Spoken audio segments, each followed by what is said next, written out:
In today's video, I'm going to teach you how to see your Google search history using an easy method.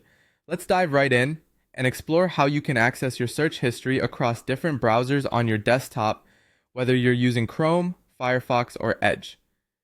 The process is quite straightforward and doesn't deviate much across different browsers.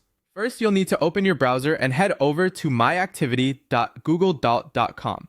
Once you're there, make sure to sign in to your Google account if it prompts you for login credentials. This site is your personal gateway to view all your activities, including your search history on Google. Now, once you're on the My Activity page, you'll notice a Search Your Activity box. This is a helpful tool where you can type in specific keywords to retrieve searches that match your input. It's like having a personal assistant that helps you filter through your internet activity efficiently. Alternatively, if you wish to narrow down your search history to specific types of activities or a particular time frame, you can utilize the Filter by Date and Product feature. This option lets you display only the search activity or allows you to specify a date range. If at any point you find yourself wanting to tidy up or manage your search history, here's a quick guide.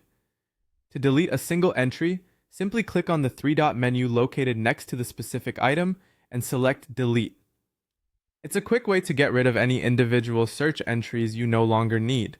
For those instances where you desire a more extensive cleanup, perhaps over a broader period, you can click on Delete at the top left of the page.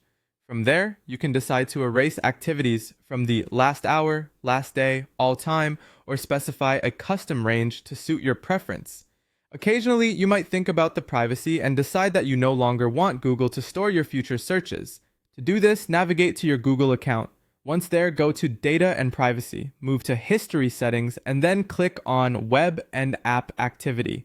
Here, you have two options. You can either turn off the setting entirely, which will prevent most searches you perform from being saved in your account, or if you'd prefer, enable the Auto Delete feature. This option keeps your search history more manageable by automatically purging older search data after a set period. There you have it. A comprehensive guide to accessing, managing, and controlling your Google search history from your desktop browser efficiently. We hope this guide helps you better navigate and manage your online information. If you found this tutorial helpful, be sure to share it with others who could benefit from these tips. Thanks for watching and enjoy browsing with enhanced control over your search history.